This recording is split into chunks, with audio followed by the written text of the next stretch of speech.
चलिए बच्चों, अब हम आगे बढ़ते हैं कि जो लेखक थे उनको देर तक सोने की आदत थी, ये हम बता चुके थे आपको। लेकिन उन्होंने सुना कि जो भगत जी हैं कि सवेरे सवेरे ऐसे ऐसे स्थान पर गीत गाया करते हैं, तो उनका मन भी खिंचा चला गया। उनकी आँख खुली तो वे वहाँ पहुँचे। उन्होंने वहाँ देखा कि सारा वातावरण कितना विचित्र है। उनको विचित्र लगा, बिल्कुल हटकर वह नज़ारा लगा, क्योंकि उन्होंने ऐसा दृश्य कभी देखा ही न था, क्योंकि देर तक सोते थे। और सुबह का नज़ारा तो आप जानते ही हैं कितना मनोरम होता है। खेत, घर आदि सब पर धुंध है, कुछ साफ स्पष्ट दिखाई नहीं दे रहा है, धुंधला धुंधला दिख रहा है। पूर्व दिशा में लालिमा छा रही है, क्योंकि सूर्य जो है उगने से पहले लाल लाल होता है और पूरा आकाश लाल लाल हो रहा है पूर्व दिशा का। भगत जी कूस की चटाई पर पूर्व दिशा की ओर मुंह करके काली कमली ओढ़कर खंजड़ी बजाते हुए अपने गाने में लीन थे, कहीं खोए हुए थे अपने गीत में। उन्हें देखकर ऐसा लगता था कि अभी जोश में आ जाएंगे, कि वे अभी उत्तेजित होकर खड़े हो जाएंगे। जोश में आकर इतने मतलब तन्मयता के साथ गीत गा रहे थे कि अभी जोश में आकर उत्तेजित होकर वे तुरंत खड़े हो जाएंगे। लेखक तो वहाँ सर्दी से कांप रहा था। सर्दी का मौसम था तो लेखक को ठंड लग रही थी, किंतु भगत जी के माथे पर पसीने की बूंदें चमक रही थीं। गर्मियों में भगत जी, अभी हमने पढ़ा सर्दी के मौसम की बात, अब चलते गर्मियों में भगत जी के संगीत से उमस भरी शाम भी ठंडी और मनोरम हो जाया करती थी। शाम को वे अपने घर के आंगन में अपने प्रेमी जनों के साथ आसन जमाते। वे आसन पर बैठ जाते और उनके जो प्रेमी जन हैं वहाँ इकट्ठे हो जाया करते थे। एक पंक्ति वे गाते, उसके पीछे उसी पंक्ति को उनकी प्रेमी मंडली दोहराया करती थी। धीरे धीरे उनका स्वर ऊंचा होने लगता, तन मन पर हावी हो जाता। जो मुंह से गीत गा रहे हैं वह मन तक जाकर के बस जाया करता था, तन मन पर भारी हो जाया करता था। सारा वातावरण संगीतमय हो जाता था, चारों तरफ संगीत ही संगीत सुनाई पड़ता था।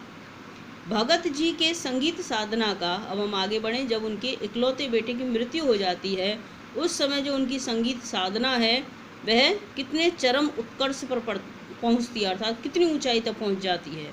उनके इकलौते बेटे की मृत्यु पर देखने को मिला। उनका बेटा बहुत सुस्त और बुद्धू था, इसलिए वह उससे ज़्यादा स्नेह करते थे। सुस्त और बुद्धू अर्थात कुछ मंद बुद्धि था। उनका विचार था, भगत जी मानते थे कि ऐसे प्राणियों पर ज़्यादा नज़र रखने की ज़रूरत होती है, ज़्यादा देखभाल की उनको ज़रूरत होती है, क्योंकि ये निगरानी और प्यार के ज़्यादा अधिकारी होते हैं। उन्होंने उसकी बड़े शौक से एक सुशील कन्या से शादी कराई थी। पतोहू ने घर की पूरी जिम्मेदारी संभालते हुए उन्हें दुनियादारी से छुटकारा दे दिया था। मतलब जो उनकी बहू आई थी उसने घर की पूरी जिम्मेदारी को संभाल लिया था। लेखक को जब भगत जी के बेटे की मृत्यु का समाचार मिला तो वे उनके घर पहुंचे। वहां का नज़ारा देखकर वे आश्चर्यचकित रह गए कि आंगन में एक चटाई पर पुत्र के शव को सफ़ेद कपड़े से ढक के रखा हुआ है।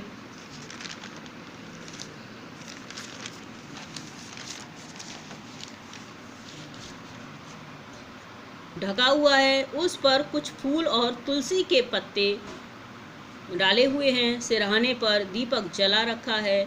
पतोहू रो रही है तथा भगत जी गीत गाए जा रहे हैं, जैसे उन्हें कुछ पता ही न हो और वे अपने गीत में खोए हुए हैं। भगत जी अपनी पतोहू से रोने की बजाय उत्सव मनाने को कहते हैं, क्योंकि उनका मानना है कि आत्मा परमात्मा के पास चली गई। विरहिणी जो कि इतने समय से विरह अवस्था में घूम रही थी, आत्मा अपने प्रेमी से जाकर मिल गई। लेखक कभी कभी सोचते कि भगत जी पागल तो नहीं हो गए हैं, लेकिन वो जो भी कह रहे थे उसमें उनका विश्वास झलक रहा था कि वो पूरी तरह से यह बात विश्वास से कह रहे थे, जो हमेशा ही मृत्यु पर विजय प्राप्त करता आया है। अर्थात यह बात बिल्कुल सत्य है कि जो हमारे शरीर से आत्मा निकलती है वह परमात्मा के पास पहुंच जाती है। यह बात लेखक भी मानता था। भगत जी ने बेटे का क्रियाकर्म पतोहू के हाथों कराया। वह बेटे की जो चिता है उसमें मुखाग्नि भी बहू से ही दिलवाई। उन्होंने पतोहू के भाई को बुलाया और पतोहू का दूसरा विवाह कराने का आदेश दिया। उसके भाई से कहा कि बहू का दूसरा विवाह करा दो, वह इतना लंबा जीवन है, वह किस तरह से अकेले जीवन को बिताएगी। पतोहू चाहती थी कि वह भगत जी की सेवा करे, अपने ससुर जी के पास रहे और उनकी सेवा करें। यदि उनकी तबीयत आदि खराब हो जाती है तो मेरे जाने के बाद उनकी देखभाल कौन करेगा, ऐसी चिंता बहू को सता रही थी।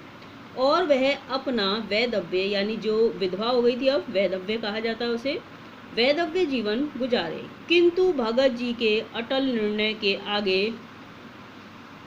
पतोहू को झुकना ही पड़ा। अर्थात जब भगत जी ने ये अटल निर्णय, जो कि कभी नहीं टल सकता, ऐसा निर्णय ले लिया तो पतोहू को उनकी बात माननी ही पड़ी, क्योंकि भगत जी बोले कि यदि वह उनकी बात नहीं मानेगी तो वह घर छोड़कर चले जाएंगे। भगत जी की मृत्यु भी उन्हीं की इच्छा अनुरूप हुई। आप देखिए भगत जी की मृत्यु किस तरह से होती है। साधु होते हुए भी वे किसी से भिक्षा नहीं लेते थे, अपने घर से खाकर चलते थे और घर लौटकर ही खाते थे। बाहर से किसी के यहाँ कुछ न ग्रहण किया करते थे। हर वर्ष गंगा स्नान को जाया करते थे। उनका विश्वास लोक दर्शन और संत समागम, अर्थात जो संत आदि होते हैं उनके साथ में उठना बैठना पर अधिक था, उनके साथ रहना और उनकी जो दिए हुआ ज्ञान है उसको ग्रहण करना। अब वे बूढ़े हो गए थे, फिर भी दोनों समय स्नान करते, ध्यान, गीत, खेतीबाड़ी देखना उनका नित्य कर्म था। अभी भी वे पहले की तरह ही कार्य किया करते थे। दिन बीतते गए और उनका शरीर कमज़ोर होता गया। लोगों ने उनसे स्नान करने को मना किया कि अब आप न नहाया करें, आपकी तबीयत कुछ खराब रहती है, तो वे हंसकर टाल देते, अरे नहीं, कुछ नहीं होगा।